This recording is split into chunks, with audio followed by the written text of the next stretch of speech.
کہ مثلاً شیعہ سے پوچھو گے کہاں جانا ہے تو کہتا ہے میں نے کربلا جانا ہے. ہندو سے پوچھو گے تو نے کہاں جانا ہے، کہے گا میں نے مندر جانا ہے. اگر اپنے علاقے میں رہتے ہو تو ہر انسان کا رجحان کسی نہ کسی چیز کی طرف ہوتا ہے. اگر آپ پیدل کربلا کی طرف سفر کرتے ہو تو ہندو پیدل بتوں کی طرف سفر کرتے ہیں. یہ کون سی چیز ہے جو مجھے اپنی طرف کھینچتی ہے کہ میرا بچہ روئے تو میں پوری رات جاگوں؟ مجھے سکون نہیں، مجھے آرام نہیں، مجھے نیند نہیں آتی اگر میرا بچہ بیمار ہو جائے. لیکن پڑوس کا بچہ روئے تو میری نیند خراب ہوتی ہے کہ بوڑھو بھائی اپنے بچے کو چپ کراؤ، میری نیند خراب ہو رہی ہے. اپنے بچے کے لیے اتنی محنت کرتا ہوں صبح سے شام تک، ایک اچھا اسکول، اچھا لباس، اچھی غذا، اچھا کھانا. لیکن یہی جذبات میرے کسی اور کے لیے کیوں نہیں ہوتے جو اپنے بچے کے لیے ہیں؟ فرمایا اس کا سبب، اس کا ریزن ایک ہی چیز ہے اور وہ ہے محبت.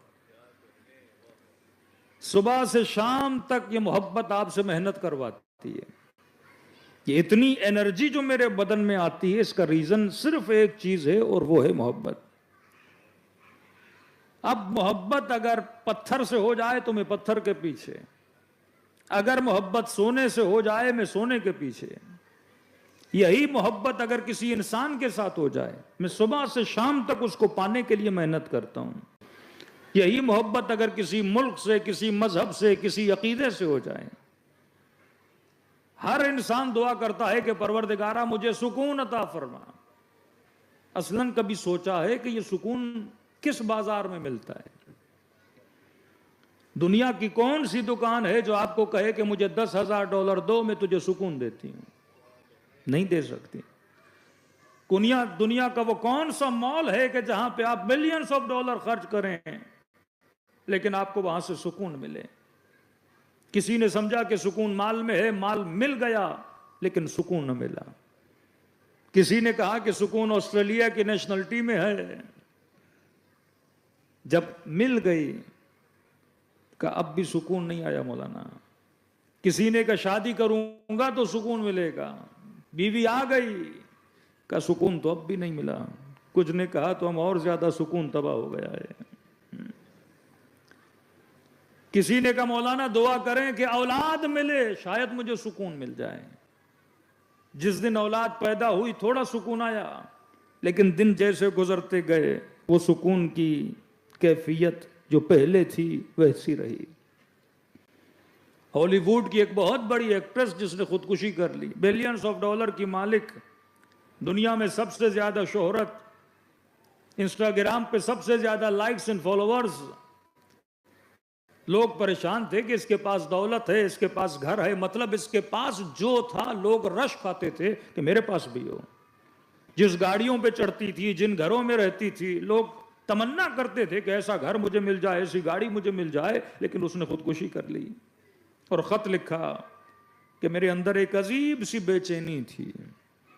مال ملا، دولت ملی، حسن ملا، واہ ملی، شہرت ملی، لیکن یہ بے چینی گئی نہیں. تو میں نے سوچا شاید موت اختیار کر لوں، مرنے کے بعد شاید مجھے سکون مل جائے. اب اللہ عالم اس کو ملا کہ نہیں ملا. تو دنیا کی سب سے قیمتی ترین چیز اگر آپ سے بولا جائے نا کیا ہے، وہ نعمت سکون ہے. کہ خدا کہتا ہے ہم نے اپنے حبیب کے دل پہ کس چیز کو نازل کیا؟ سکون کو نازل کیا.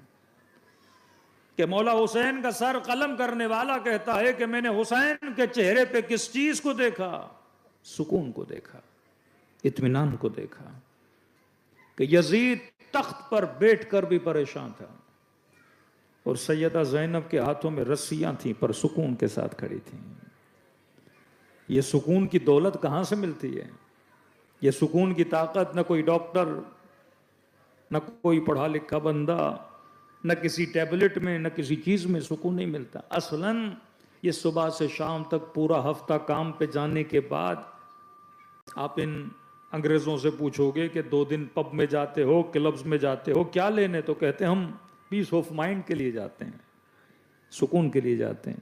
شراب کیا کرتی ہے؟ نشہ کیا کرتا ہے؟ آپ کو کوئی اعلیٰ قسم کا ڈپریشن ہے، پریشانی ہے، جب بندہ شراب پیتا ہے تو اس پریشانی کو بھول جاتا ہے، غافل ہو جاتا ہے. لیکن یہ پریشانی شراب پینے کے بعد کتنی دیر تک نہیں ہوتی؟ جب تک بندہ ٹن رہتا ہے. جب تک نشے میں ہے تو پریشانی ہے ہی نہیں. لیکن یہ پریشانی کا جانا کیسا ہوا؟ جیسے نشہ ٹوٹا پریشانی وہیں کے وہیں کھڑی ہے. کیا آپ کے سر میں درد ہے، آپ نے گولی کھائی، اس سر درد کی گولی نے آپ کو سن کر دیا، بے حس کر دیا، لیکن جیسے نشہ ٹوٹا درد پھر وہیں کا وہیں واپس آ گیا. اللہ کہتے ہیں قرآن میں شفا ہے. شفا کا مطلب دردوں کو مٹانے والی کتاب ہے. شفا کا مطلب بیماری کو ختم کرنے والی کتاب ہے. دنیا کے ڈاکٹرز آپ کو گولیاں دیتے ہیں درد بھلانے کے لیے، درد مٹانے کے لیے نہیں. اسلام کہتا ہے میرا کانسیپٹ ہے درد مٹانے کا، نہ کہ درد بھلانے کا. بھلانا غفلت کو کہتے ہیں. کہ آپ کے گھر میں بیوی ہے لیکن آپ غافل ہو کہ میری بیوی نہیں ہے. آپ کی اولاد ہے پر آپ غافل ہو جاؤ کہ میری اولاد نہیں ہے. خدا ہے پر بندہ غافل ہو جائے کہ خدا نہیں ہے. میرے غافل ہونے سے چیز دور نہیں ہو جاتی. کہ مثلا یہ گلاس میرے سامنے ہے لیکن میں غافل ہو جاؤں کہ گلاس ہے ہی نہیں، تو میرے غافل ہونے سے گلاس اپنی جگہ سے تو نہیں ہٹتا، یہ تو وہیں کا وہیں پڑا ہے.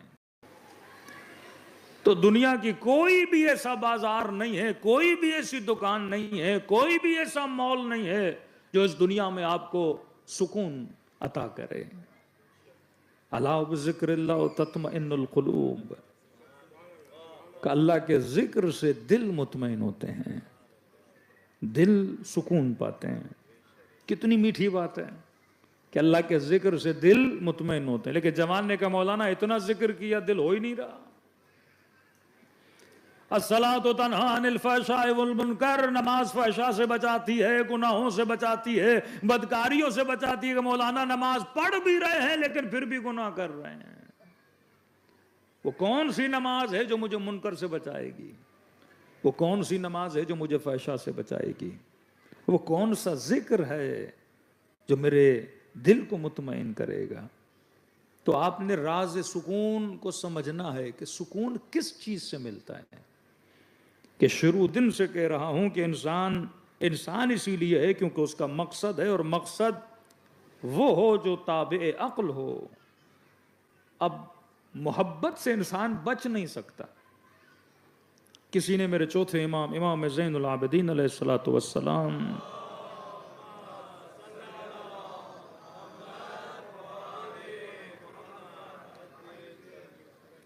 نیچرلی یہ ہوتا ہے کہ اگر آپ کے ساتھ کوئی خوبی کرے آپ کو اس سے محبت ہوتی ہے. الناس عبید الاحسان، اگر کوئی آپ پر احسان کرے آپ اس کے غلام بن جاتے ہو. کسی نے کہا کہ مولا ایک بات سمجھ میں نہیں آئی، شاید مثال دی تھی میں نے، کہ جب یہ بچہ شکم مادر میں آتا ہے، ماں کے پیٹ میں آتا ہے، کا 9 مہینہ یہ بچہ ماں کو تکلیف دیتا ہے. خواتین کی طبیعت خراب ہو جاتی ہے، کچھ الٹیاں ہو جاتی ہیں، ظاہر ایک وزن ہے، ایک بھاری پن ہے پیٹ میں. 9 مہینہ یہ ماں تکلیف اٹھاتی ہے. مطلب بچہ آتے ہی کچھ دیتا نہیں ہے، جو چیز دیتا ہے وہ تکلیف دیتا ہے. اب یہ نہیں کہ پیدا ہونے کے بعد تکلیف ختم ہو، نہیں. نارمل ڈلیوری ہو تو حد اعلیٰ قسم کی تکلیف. کہ روایت میں ہے کہ جو خاتون بچہ پیدا کرتی ہے اس کی مثال ایسے، خدا اس کے گناہوں کو ایسے مٹاتا ہے جیسے یہ ابھی ابھی خود شکم مادر سے پیدا ہوئی ہے. اس تکلیف کے نتیجے میں خدا اس ماں کو اتنی جزا دیتا ہے. لیکن بچہ شکم میں تھا تو تکلیف، پیدا ہوا تو تکلیف. اور یہ نہیں کہ پیدا ہونے کے بعد تکلیف کو ختم کر دے، نہیں. پیدا ہونے کے بعد ماں کے دودھ کو پیتا ہے اور زیادہ تکلیف. اور جب تک یہ بڑا ہو ماں اس کی گندگی اٹھاتی ہے، پوری رات اس کے لیے جاگتی ہے، کبھی روتا ہے کبھی کیا. کہا جب تک یہ جوان نہیں ہوتا، سوجھ بوجھ کا حامل نہیں ہوتا، تب تک ماں کو تکلیف دیتا رہتا ہے. تو مولا سے پوچھا کہ مولا یہ کون سی چیز ہے جس نے ماں اور بچے کے بندھن کو، کنیکشن کو اتنا مضبوط کیا ہوا ہے کہ یہ تکلیف دیے جا رہا ہے لیکن ماں سینے سے لگائے جا رہی ہے، یہ جگائے جا رہا ہے ماں جاگے جا رہی ہے. یہ نہیں کہ بولے کہ میں نے کیا بگاڑا، یہ بچہ اتنا مجھے تنگ کیوں کر رہا ہے، اس بچے کو چھوڑ دے۔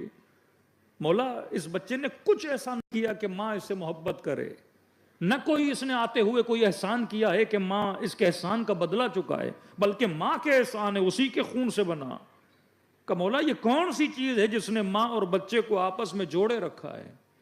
مولا فرماتے ہیں یہ کمال نہ ماں کا ہے، یہ کمال نہ بچے کا ہے، چیز کا کمال ہے کہ یہ کمال اس محبت کا ہے جو خدا نے ماں کے دل میں رکھی ہوئی ہے۔ اور اسی محبت کی وجہ سے جب ماں پہلی مرتبہ بچے کو دیکھتی ہے تو ماں تکلیفوں کو بھول جاتی ہے، اور اسے کیا ملتا ہے؟ سکون ملتا ہے۔ کہا کربلا مومن کی جنت ہے۔ مولانا سورہ رحمان میں ہم نے پڑھا کہ جنت وہ جہاں باغ و باغات ہوں، ہریالی ہو، ٹھنڈی ہوائیں ہوں، شہد کی نہریں ہوں، دودھ کی نہریں ہوں، غلماں ہوں، حوریں ہوں، خادم ہوں۔ لیکن جب کربلا اترے، شدید گرمی، پیدل سفر طے کیا حرم امام حسین کے لیے، پاؤں میں چھالے پڑ گئے، گھٹنوں کی تکلیف، قدموں کی تکلیف، پسینہ ہی پسینہ کا سمجھ نہ آتا۔ پھر کیوں کہتے ہو کہ کربلا مومن کی جنت ہے؟ کون سی دودھ کی نہریں ہیں کربلا میں؟ کون سی شہد کی نہریں ہیں کربلا میں؟ جب تک بندہ کربلا پہنچے پاؤں کتنے تھک جاتے ہیں، چھالے پڑ رہے ہیں لیکن کہہ رہا ہے جنت ہے، پسینہ بہ رہا ہے کہہ رہا ہے جنت ہے، گھٹنوں میں تکلیف ہے کہہ رہا ہے مومن کی جنت ہے۔ کیا مولانا صحیح کہہ رہے ہیں؟ پاؤں میں چھالے پڑتے ہیں، تکلیفیں آتی ہیں، گھٹنوں میں بل پڑ جاتے ہیں، لیکن قبلہ جب ہم بین الحرمین پہنچتے ہیں اور نگاہ حسین کے روزے پہ پڑتی ہے تو ایسا سکون ملتا ہے جس کی وجہ سے ہم بولتے ہیں کہ کربلا مومن کی کیا ہے؟ جنت ہے۔